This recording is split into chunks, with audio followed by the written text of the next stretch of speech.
जय हो। हम सुन रहे हैं इतिहास प्रसिद्ध महान सम्राट विक्रमादित्य, जिनके नाम से विक्रम संवत प्रारंभ हुआ था।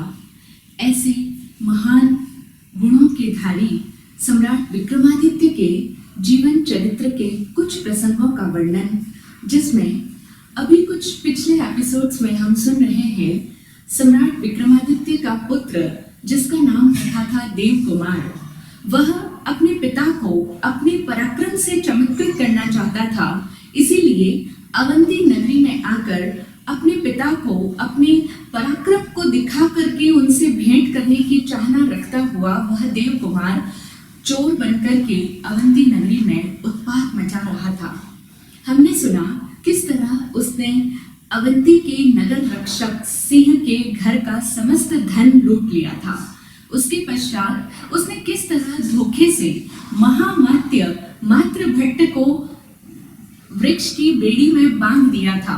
जब राजा को इस बात की सूचना मिली, उन्होंने कहा कि उस पराक्रमी और बुद्धिमान चोर ने तुम्हें भी ठग लिया है महामात्य मातृभट्ट। इसके पश्चात राजा महामात्य को वहां उस वृक्ष की बेड़ी से मुक्त करवाकर सभी सभासदों के साथ पुनः राजसभा में आए। और राजसभा में आकर अब राजा विक्रमादित्य ने ये निर्णय लिया और सभी को आदेश दिया कि मंत्रियों, अब तो पूरे नगर में ये घोषणा करवाओ कि जो कोई भी हमारे इस नगर में उस पराक्रमी चोर को पकड़ने का हौसला रखता हो, वह उस चोर को पकड़ने के लिए आगे आए। जो कोई उस पराक्रमी चोर को पकड़ेगा, उसे अनेक गांव पुरस्कार में दिए जाएंगे। राजसभा में तो ऐसा कोई वीर और पराक्रमी पुरुष नहीं हुआ कि जो उस चोर को पकड़ पाए, किंतु नगर में तो कोई न कोई ऐसा व्यक्ति पराक्रमी निकल ही आएगा जो उस चोर का भी गुरु हो। राजा के इसी आदेश के अनुरूप मंत्रियों ने यथा समय नगर में पटह बजवा कर इस बात की घोषणा करवा दी। और घोषणा करने के पश्चात उस पटह को नगर के चौराहे पर स्थित कर दिया गया और कहा गया कि जो कोई भी वीर उस पराक्रमी चोर को पकड़ने का दम रखता हो, वह आगे आकर इस पटह को स्पर्श करे। नगर की सभी जनता ने इस महत्वपूर्ण उद्घोषणा को सुना। सभी जान चुके थे कि वह चोर कितना पराक्रमी है, अद्भुत साहसी है और बहुत ही बुद्धिमान है। किस तरह उसने नगर रक्षक सिंह को लूटा, किस तरह महामात्य मातृभट्ट को भी भीम नाम का कुमार पुत्र बनकर चकमा दे गया। ये सारी बातें अब अवंती की जनता से अनजान नहीं थी, इसीलिए साधारण जनता के मन में तो इतना साहस नहीं हुआ कि वे उस पटह का स्पर्श करें। वे आगे आए उस चोर को पकड़ने के लिए। जो लोग अपने आप को बड़े ही वीर और साहसी समझते थे, वे भी डर के मारे दुबक कर अपने घर में ही बैठे रहे। घोषणा को सुना किंतु आगे नहीं आ पाए। साधारण जनता तो साधारण कहलाती ही इसीलिए है क्योंकि उनके भीतर कुछ असाधारण गुण होते नहीं हैं। लेकिन राजा ने जो सोचा था कि नगर में कोई ना कोई तो ऐसा व्यक्ति निकल ही आएगा जो इस चोर को पकड़ने का बीड़ा उठा ले, ऐसा ही हुआ। नगर में जब यह उद्घोषणा हुई तो नगर की 4 प्रमुख वेश्याओं ने इस उद्घोषणा को सुनने के पश्चात आपस में विचार विमर्श किया। और उन चारों वेश्याओं ने सोचा कि हमारे यहाँ पर तो अनेक तरह के लोग प्रतिदिन आते हैं, चोर से लेकर साहूकार तक और कलाकार से लेकर व्यापारी तक अनेक तरह के लोगों से हम रोज ही टकराते हैं। तो क्यों ना हम राजा की इस घोषणा को स्वीकार कर लें और जो कोई भी हमारे पास में आएगा, हम उसे राजा को सौंप देंगे, यह कहते हुए कि यही व्यक्ति चोर है। इस तरह से करने पर निश्चित ही हमें अनेक आय वाले 8 लाख की आय होती है, ऐसे अनेक गांव हमें पुरस्कार स्वरूप में मिल जाएंगे। इस तरह वेश्याओं ने आपस में निर्णय लिया और निर्णय लेने के पश्चात उन्होंने उस पटह का स्पर्श कर दिया। हम देखें, अधिकांश लोग किसी भी कार्य को करने के पीछे लोभ भाव से प्रेरित होते हैं। हमारे भी अधिकांश कार्य हमारे अंदर छिपे लोभ की प्रेरणा पाकर के ही हम किसी कार्य को करने के लिए प्रेरित हो पाते हैं, प्रवृत्त हो पाते हैं। तो वे वेश्याएं भी उस पटल को स्पर्श करने के लिए प्रेरित हुई। उनके भीतर का लोभ भी उभर करके सामने आया और जब उन्होंने ये देखा कि 8 लाख की आय वाले अनेक गांव उस व्यक्ति को पुरस्कार में प्राप्त होंगे, इसीलिए अब उन चारों वेश्याओं ने सम्मिलित रूप से उस चोर को पकड़ने का बीड़ा उठा लिया है। जब मंत्रियों ने देखा कि इन चारों प्रमुख वेश्याओं ने चोर को पकड़ने के लिए इस पटल का स्पर्श किया है, तो वे उन्हें लेकर के सीधा राज दरबार में आए और राजा के सम्मुख उन्हें पेश किया गया। राजा के सम्मुख प्रस्तुत होकर वेश्याओं ने कहा, प्रजानाथ, हम प्रतिज्ञा करती हैं कि 8 दिन के भीतर हम उस छली चोर को पकड़कर आपके सामने उपस्थित करेंगी, क्योंकि बड़े से बड़े शूरवीर जो सिंह के भी दांत गिनते हैं, ऐसे महान शूरवीर भी हमारे सामने सिर झुकाते हैं और बड़े से बड़े संयमी पुरुष भी हमारे सामने नाक रगड़ते हैं। धोखे और प्रपंच में तो हमारा कोई मुकाबला ही नहीं है। इसीलिए हम प्रतिज्ञा करती हैं कि 8 दिन में हम उस छली चोर को पकड़कर राज्यसभा में प्रस्तुत कर देंगे और यदि ऐसा नहीं कर पाए तो आप जो चाहें वो दंड हमें स्वीकार होगा। इस तरह वेश्याओं ने उस बुद्धिमान, साहसी, वीर और पराक्रमी चोर को पकड़ने की प्रतिज्ञा कर ली। अब यह देखकर मंत्रियों ने राजा से कहा, राजन, सचमुच वेश्याएं बड़ी चतुर होती है। जो काम पुरुष नहीं कर सकता वो काम ये वेश्याएं कर डालती हैं। वेश्याओं के लिए कहते हैं कि ये वेश्याएं एक बार तो आकाश को भी फाड़ कर पुनः उसको सुई से सीने का साहस रखती हैं। छल और प्रपंच में इनका दूसरा कोई सानी नहीं होता। इस तरह अब अवश्य ऐसा प्रतीत होता है कि ये वेश्याएं उस छली चोर को अपने छल से, अपनी कपट से, अपनी कुटिलाई से, अपनी चालाकी से अवश्य ही पकड़ लेगी। अब वेश्याओं द्वारा चोर को पकड़ने की प्रतिज्ञा का समाचार पूरे नगर भर में फैल गया। नगर के सभी पुरुषों और लड़कों ने, युवकों ने अपने मन में ये सोचा कि नगर की प्रमुख वेश्याओं ने चोर को पकड़ने की प्रतिज्ञा की है, इसीलिए अब हम लोगों को 8 दिन के लिए किसी भी वेश्या के यहाँ पर नहीं जाना चाहिए, क्योंकि वेश्याएं बहुत ही चालाक होती है और बहुत ही धोखेबाज होती है। तो हो सकता है कि वो किसी को भी चोर बता करके राजा के सामने प्रस्तुत करवा दे। इसीलिए अब हम सभी लोग, नगर का कोई भी पुरुष इन 8 दिनों के लिए किसी वेश्या के यहाँ पर नहीं जाएगा। इस तरह लोगों ने अपने मन में भी निर्णय किया और कई स्थान पर एकत्रित होकर युवकों ने इस तरह की चर्चा की। इधर काली वेश्या ने देवकुमार को, जो कि सर्वहर चोर के रूप में उसके घर पर निवास कर रहा था, उसे जाकर के 4 वेश्याओं द्वारा उस पटल का स्पर्श करना और उस चोर को पकड़ने की प्रतिज्ञा 8 दिन के भीतर करना और नगर के अंदर सभी युवकों और पुरुषों की 8 दिनों के लिए वेश्याओं के घर पर नहीं जाना, उनसे सावधान रहना इत्यादि की जन चर्चा की सारी बात देवकुमार को जाकर के सुनाई। और इसके साथ में यह भी कहा कि हे चोर शिरोमणि, वे वेश्याएं सचमुच बहुत ही ज्यादा चतुर है और छल और प्रपंच से परिपूर्ण है। वे इतनी अधिक चालाक है कि वे तुम्हें किसी भी तरह से ढूंढकर अवश्य निकाल देगी। जब 8 दिन कोई भी पुरुष किसी भी वेश्या के यहाँ पर नहीं जाएगा तो वे वेश्याएं अपनी चालाक बुद्धि से इस बात का पता लगा ही लेगी कि तुम मेरे यहाँ पर निवास कर रहे हो। और इसी कारण से मेरा तुमसे ये निवेदन है कि 8 दिनों के लिए तुम भी नगर से कहीं बाहर चले जाओ। 8 दिनों के पश्चात तुम पुनः मेरे यहाँ पर आकर के निवास कर लेना। यह सुनते ही देवकुमार ने काली वेश्या को आश्वासन देते हुए कहा कि काली, तुम हर बार क्यों इस तरह से भयभीत होती हो? तुम्हें किंचित मात्र भी किसी प्रकार से डरने की या संदेह करने की आवश्यकता नहीं है। तुम देखना, मैं इन 4 वेश्याओं को ऐसा पाठ पढ़ाऊंगा कि ये भी जीवन भर याद रखेगी। अभी तो 8 दिन है पकड़ने के लिए। देखना, 8 दिन के बाद तुम स्वयं दंग रह जाओगी कि उन वेश्याओं के साथ क्या होता है, उनका क्या हाल होता है। यह तो तुम उसी दिन देखोगी, तब तुम्हें मालूम होगा।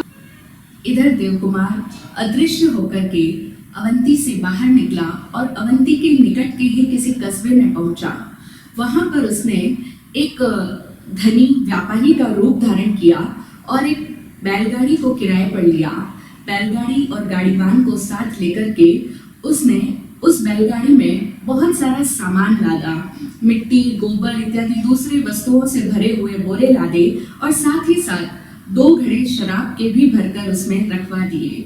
और उसके पश्चात गाड़ीवान को इतना सारा धन दिया कि वह गाड़ीवान जैसे देवकुमार का दास ही हो गया हो। अब वह हाँ सेठ जी कहकर हर प्रकार से उसकी आज्ञा का पालन करने लगा। कहते हैं ना, जिसके पास धन है यह समस्त लोग उसका दास है, धन की तो माया ही न्यारी है। तो वह गाड़ीवान अब पूरी तरह से देवकुमार का वशवर्ती हो गया था।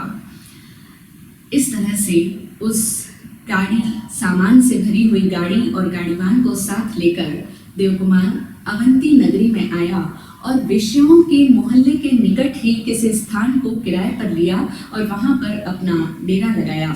मार्ग में धनी सेठ रूपी देवकुमार ने एक वैद्य के यहाँ पर जाकर उन वैद्यराज जी से मधुर स्वर पैदा करने वाला चूर्ण और बेसुध करने वाला, यानी जिससे किसी व्यक्ति की कॉन्शियसनेस समाप्त हो जाए, कोई व्यक्ति अपनी चेतना खो दे, मूर्छित हो जाए, बेहोश हो जाए, ऐसा बेसुध करने वाला चूर्ण, ये 2 तरह के चूर्ण लिए और फिर गाड़ीवान के लिए बहुत ही मूल्यवान वस्त्र और आभूषण लिए और उस गाड़ीवान को बहुत सुंदर रेशमी वस्त्र धारण करवाए और फिर उस गाड़ीवान को समझाकर अपना संदेश देकर के नगर की उन 4 प्रमुख वेश्याओं के यहाँ पर भेजा। गाड़ीवान उन वेश्याओं के यहाँ पर जाकर के उनसे कहने लगा कि आपके नगर में एक बहुत ही धनी सेठ जी आए हैं जो अवंती में अपना माल बेचने के लिए, व्यापार करने के लिए आए हैं। ऐसे बड़े धनी सेठ आपके मोहल्ले के निकट ही आकर के ठहरे हैं। यदि आप उनके सामने अपना नृत्य गान पेश करो तो वे आपको धन से लद देंगे। गाड़ीवान की ये बात सुनकर उन 4 वेश्याओं ने आपस में विचार किया कि जिस सेठ का सेवक इतना धनी है, इतनी कीमती वस्त्र पहने हुए है, इतनी अच्छे आभूषण धारण किए हैं, निश्चित ही वह सेठ कितना अधिक धनी होगा। ऐसे धनी सेठ के यहाँ पर तो हमें निश्चित रूप से जाना ही चाहिए, क्योंकि चोर को पकड़ने की प्रतिज्ञा के कारण आज 7 दिन हो गए, हमारे यहाँ पर एक भी आदमी नहीं आया। इसी कारण हमारी तो सारी आमदनी भी ठप हुई पड़ी है। आज हमारी प्रतिज्ञा का 8वां और अंतिम दिन है। अब यदि आज ये धनी सेठ हमारे यहाँ पर आया है तो हमें ये मौका बिल्कुल भी नहीं खोना चाहिए। हम इसके सामने अवश्य नृत्य गान करेंगी और फिर किसी तरह धोखे से इस सेठ को ही चोर बता करके राजा के सामने पेश करवा देगी। इस तरह हमारा एक पंथ 2 काज हो जाएगा। यह विचार करके वेश्याओं ने उस गाड़ीवान को उनके सेठ के सम्मुख रात्रि को प्रस्तुत होने के लिए स्वीकृति प्रदान कर दी। यथा समय 4 ही वेश्याएं धनी सेठ रूपी देवकुमार के यहाँ पर पहुंची। वहां उन्होंने देखा कि वह सेठ बहुत सुंदर मखमली गद्दी पर मसनद के सहारे अध लेटा है और उस सेठ के शरीर पर बहुत ही कीमती, बहुत मूल्य वाले वस्त्र धारण किए हैं और रत्न जड़ित आभूषण उसके शरीर पर धारण किए हैं। ऐसा अद्भुत उसका रूप है और इतनी सुंदर वस्त्र और आभूषणों से वह लदा है। यह देखकर वे वेश्याएं आपस में एक दूसरे को इशारा करती हैं कि आज तो हमारा डबल फायदा होने वाला है। इस तरह से वे देवकुमार के सामने नृत्य गीत करने के लिए तैयार थी। तब धनी सेठ रूपी देवकुमार ने उन 4 ही वेश्याओं का स्वागत किया और उनको 4 को ही 4 प्यालों में शराब प्रस्तुत की गई। शराब पीकर के वे 4 ही वेश्याएं बहुत ही प्रसन्न हुई। इसके पश्चात अब वेश्याओं ने अपना नाच गान आरंभ किया।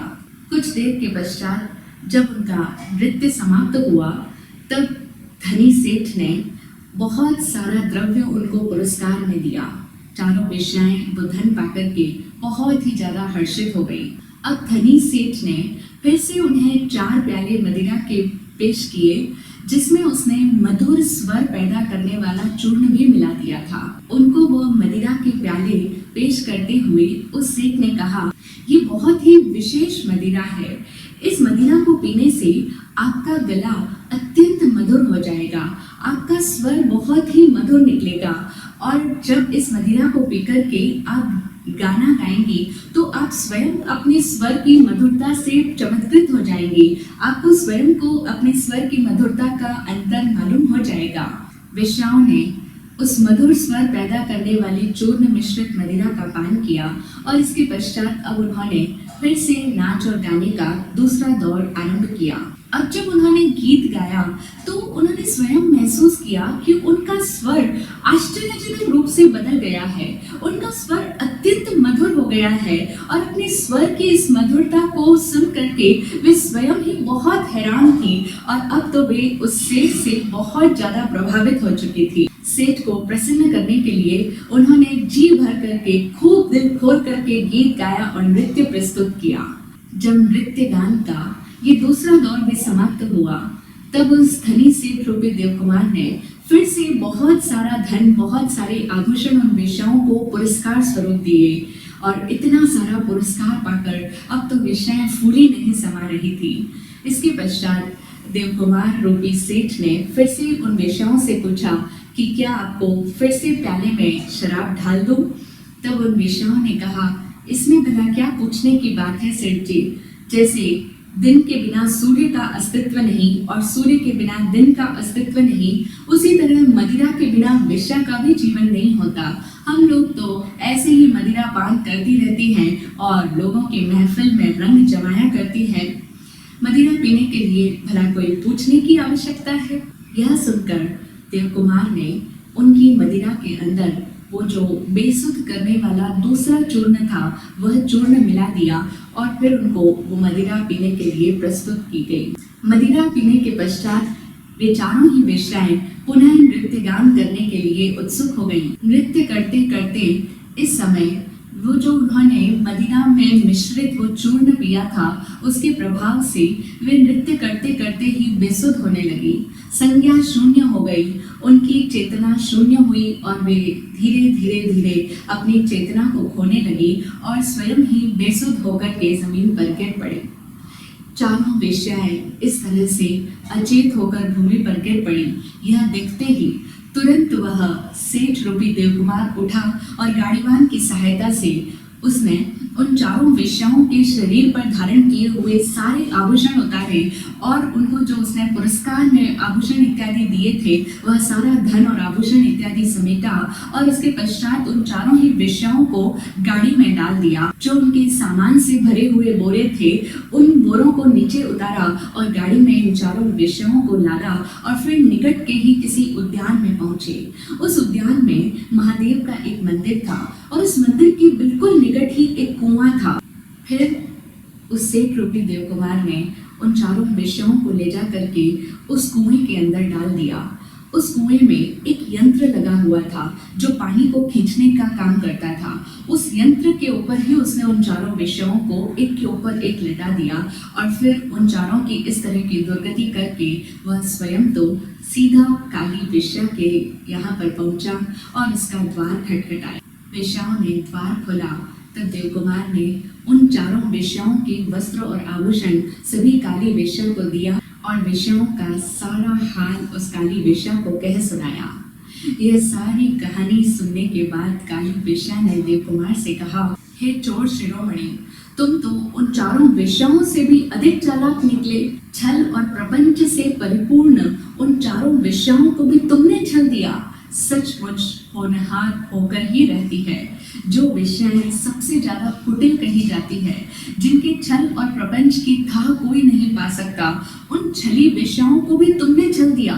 सचमुच तुम बहुत साहसी हो, तुम बहुत अधिक पराक्रमी हो। इधर पूरी रात बीत गई लेकिन वेश्याओं को अभी भी होश नहीं आया। वे अभी भी इसी तरह बेसुध अवस्था में उस मंदिर के निकट वाले कुएं के अंदर पड़ी हुई थी।